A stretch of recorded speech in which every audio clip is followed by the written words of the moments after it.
அவன் கவுண்டனா இருந்தான், அவன் வன்னியனா இருந்தான், அவன் நாடாரா இருந்தான, முதலியா இருந்தான, பிள்ளையா இருந்தான, செட்டியாரா இருந்தான, எவனா இருந்தானடா, தேவரா இருந்தான எவனா இருந்தானடா, முத்தரையரா இருந்தா எவனா இருந்தான, உடையரா இருந்தா எவனாடா, என் ரத்தமா இருக்கணும்டா. பைத்தியக்கார டே, என் மொழி தெரியாதவன் எனக்கு இறைவனா இருக்க முடியாது. என் வழி உணராதவன் எனக்கு தலைவனா இருக்க முடியாது. என் இன வரலாறு தெரியாதவன் எனக்கு வழிகாட்ட முடியாது, எனக்கு வழி நடத்த முடியாது. நீ என்ன நீ ஓட்டுக்காக கத்திக்கிட்டு இருக்க நினைக்கிறியா? இது வரைக்கும் எனக்கு போட்டியா? நீ போடு, போடாம போ, இது என் பிறவி கடமை, நான் செய்கிறேன். நீ போடு, நீ போடாம போ, அது எனக்கு ஒண்ணு இல்ல.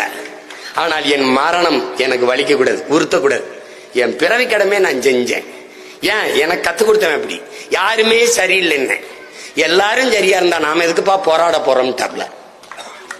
எல்லாரும் சரியா இருந்துட்டா நாம போராட வேண்டிய தேவை எதுக்குப்பா வருதுன்னாரு. அன்னையில இருந்தா சரியில்லை, நான் சரியா இருக்கேன்ல, நான் போராட வந்துட்டேன். நீ சரியா இருக்கில்ல வா, நீ சரியா இருக்கில்ல வா. சரியில்லைன்னா அங்க ஓரமா இருந்து புலம்பிட்டு என்னடா.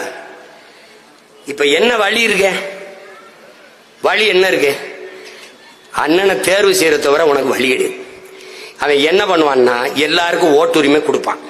இப்ப சிறப்புன்னு ஒன்னு சிறப்பு, இந்த சிறப்பு வாக்காளர் சேர்ப்பு பூரா பேருக்கு ஓட்டு கொடுத்து 1.5 கோடி பேரை ஏத்துனாங்க. நாங்க படையாச்சு, நாங்க வன்னியர், நம்ம தான் பேசிட்டு இருக்கணும். அவன் தர்கேஷாத்தியா தல்லே கோய் கதை முடிஞ்சிடும்.